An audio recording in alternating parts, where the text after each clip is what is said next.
Pertama-tama siapkan 1 batang daun bawang. Ini daun bawangnya sudah dicuci bersih, kemudian diiris tipis.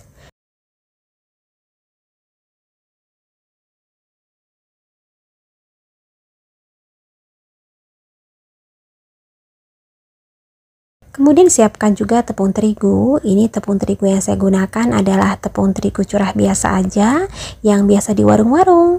Dan untuk satu resep ini kita memerlukan 150 gram. Kemudian siapkan juga tepung sagu, atau kalau nggak ada boleh juga diganti dengan tepung tapioka ya. Nanti hasilnya sama aja. Dan untuk satu resep ini kita memerlukan 150 gram. Jadi perbandingan tepung sagu dan tepung terigunya 1:1 ya. Kemudian siapkan wadah yang agak besar dan masukkan tepung terigu yang tadi sudah disiapkan. Tambahkan juga garam 1 sendok teh, kaldu bubuk 1 sendok teh, lada bubuk 1/4 sendok teh. Nah, ini kita aduk dulu ya. Kemudian ini disiram dengan air mendidih sebanyak 300 ml. Ini airnya air mendidih yang baru diangkat dari kompor ya bun ya. Nah, ini kita aduk sampai tercampur rata. Jika sudah rata, ini akan didinginkan terlebih dahulu, baru nanti kita tambahkan bahan lainnya. Dan sambil menunggu ini adonannya dingin, kita akan menyiapkan isiannya. Kita siapkan dulu bumbunya ya.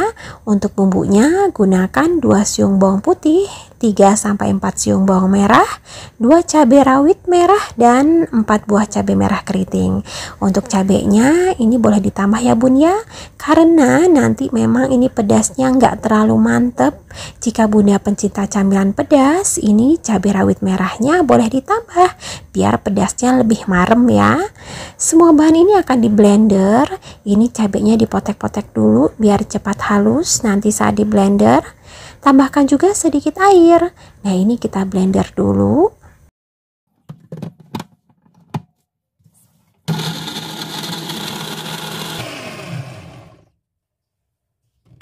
Nah, seperti ini udah halus, ini nanti bumbunya akan ditumis. Tapi ini kita sisihkan terlebih dahulu, kita siapkan baksonya. Di sini saya gunakan bakso sapi, bunda bisa menggunakan bakso ayam ya, sesuai selera aja.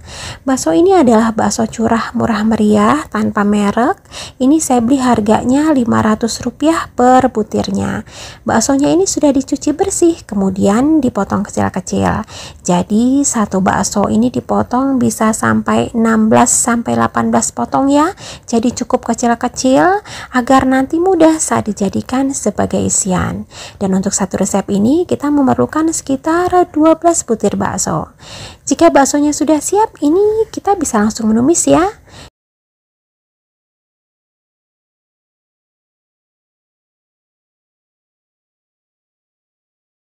Siapkan minyak secukupnya dalam wajan untuk menumis, dan jika minyaknya udah panas, langsung aja dimasukkan blenderan cabai dan bawang yang tadi sudah disiapkan. Nah, ini kita masak sampai cabai dan bawangnya ini matang serta airnya menyusut. Ingat, ini menumis cabai bawangnya harus sampai benar-benar matang dan kering ya bun ya, agar nanti baunya nggak langu dan juga rasanya lebih sedap. Nah, seperti ini cabai bawangnya udah matang, airnya juga udah menyusut. Jika sudah seperti ini, kemudian masukkan bakso yang tadi sudah diiris kecil-kecil.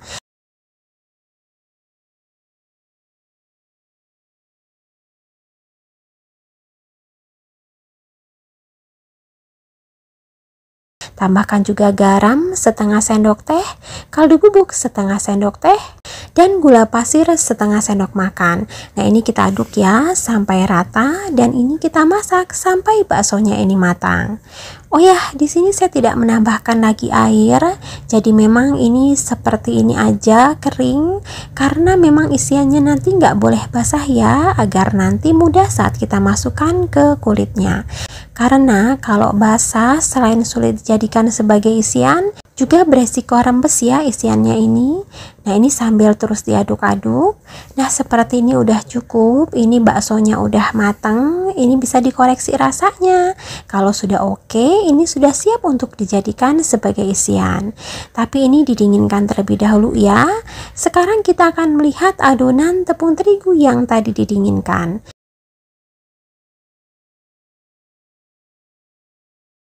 Nah, ini terigunya udah dingin. Jika sudah seperti ini, kemudian masukkan telur 1 butir. Ini dikocok lepas terlebih dahulu. Dan ini kita gunakan setengah aja, jangan semuanya. Kalau misalnya Bunda membuat 2 resep kulit, baru 1 butir ini dipakai semua. Oh ya, tambahkan juga daun bawang ya, yang tadi sudah diiris tipis. Ini kita aduk sampai tercampur rata. Ini saya gunakan tangan aja mengaduknya biar lebih cepat dan mudah. Oh ya, telur yang tadi digunakan itu telur yang ukuran kecil ya. Dan walaupun digunakan hanya setengah butir, ini telurnya jangan di skip. Karena telurnya ini berfungsi sebagai pelembut alami. Agar nanti kue kita tetap lembut, enggak alot, enggak kenyal walaupun sudah dingin.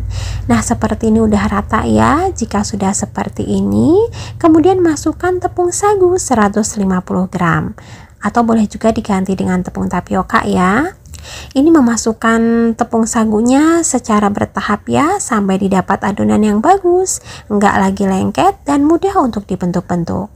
Atau sebaliknya, kalau misalnya setelah ditambahkan semua yang 150 gram ini ternyata adonannya masih basah dan lengket, Bunda bisa menambahkan lagi sedikit tepung sagu sampai didapat adonan yang bagus, tidak terlalu lengket dan mudah dibentuk-bentuk. Tapi kalau cuma lengket-lengket dikit aja nggak apa-apa ya Bun ya, karena penambahan tepung sagu yang terlalu banyak itu bisa menyebabkan cireng kita nanti agak alot dan kenyal. Nah, seperti ini udah bagus, ini adonannya udah nggak lengket ya dan sudah bisa dibentuk-bentuk. Ini sudah siap untuk kita jadikan sebagai kulitnya. Nah, ini tangannya dibaluri dulu dengan sedikit tepung sagu, kemudian ambil sedikit adonan. Ini jika ditimbang beratnya sekitar 26 gram.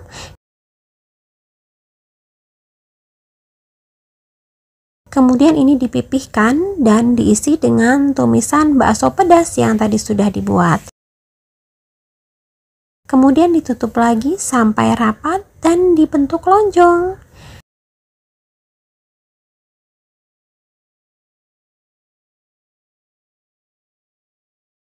Kemudian ini ditusuk menggunakan stik es krim sampai ke ujung. Kemudian bagian pangkalnya agak ditekan-tekan agar menempel dengan stik es krimnya. Nah, jadinya seperti paha ayam ya Bun ya. Makanya ini biasanya disebut jajanan cireng paha ayam. Bagaimana mudah ya Bun ya cara membuatnya? Saya ulangi lagi ya. Ambil sedikit adonan sekitar 26 gram, kemudian ini dipipihkan dan diisi dengan tumisan bakso pedas yang tadi sudah dibuat. Kemudian ditutup lagi dan dibentuk lonjong.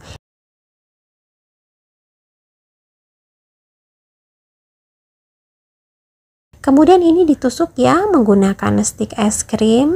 Kemudian ini bagian pangkalnya agak dipipihkan agar bisa melekat dengan bagus ke stik es krimnya. Oh ya, ini menutupnya harus sampai benar-benar rapat ya Bun ya, agar nanti tidak terbuka saat direbus.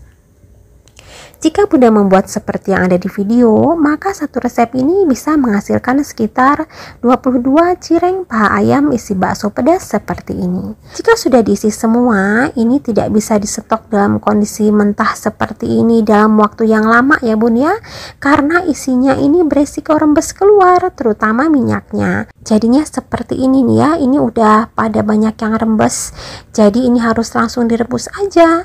Didihkan air yang agak banyak dalam panci, kemudian tambahkan sekitar 1 sendok makan minyak sayur agar nanti nggak saling lengket saat direbus. Nah, ini kalau sudah mendidih langsung aja dimasukkan cireng paha ayam isi bakso pedasnya. Ini langsung kita masukkan aja semuanya ya, dan ini kita masak sampai cirengnya ini matang. Saat di awal ini nggak usah diaduk-aduk dulu, biarkan set aja dulu ya agar bentuknya tetap bagus.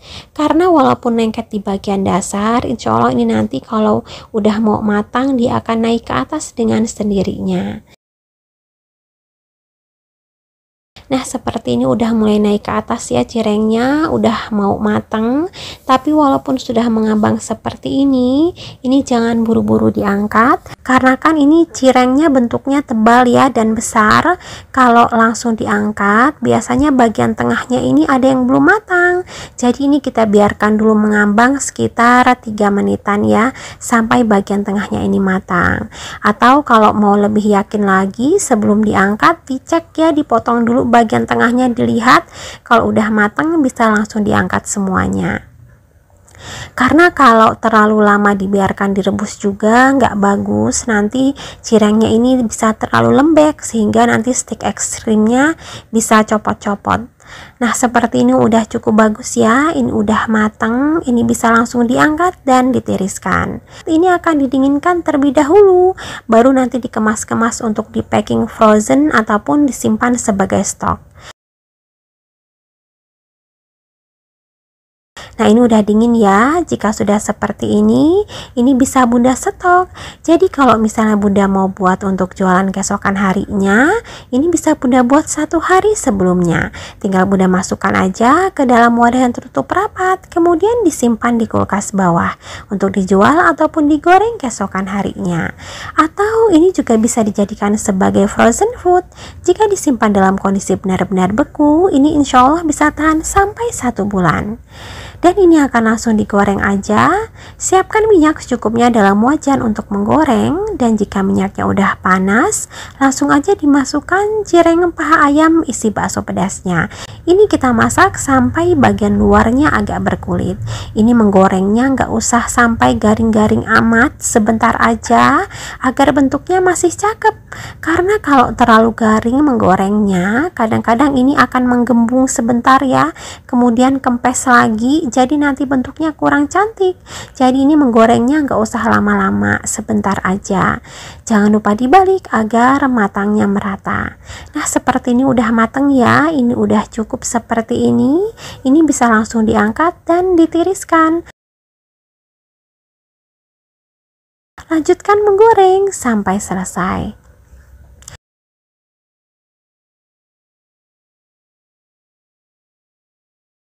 Nah ini yang barusan digoreng tadi, ini cakep banget. Selain rasanya yang memang benar-benar enak, ini juga terlihat sangat unik.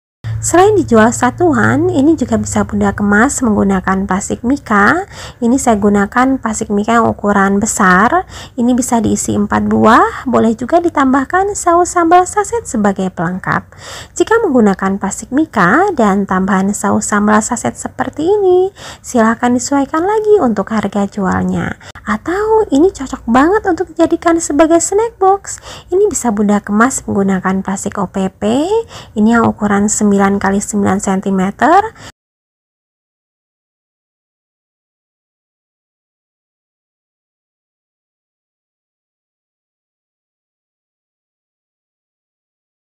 Boleh juga ditambahkan stiker thank you agar terlihat lebih menarik. Oh ya, jika Bunda tertarik membeli stiker thank you seperti ini, agar lebih mudah, saya sudah menuliskan link pembelian online-nya di deskripsi. Silahkan dicek. Soal rasa, jangan diragukan lagi.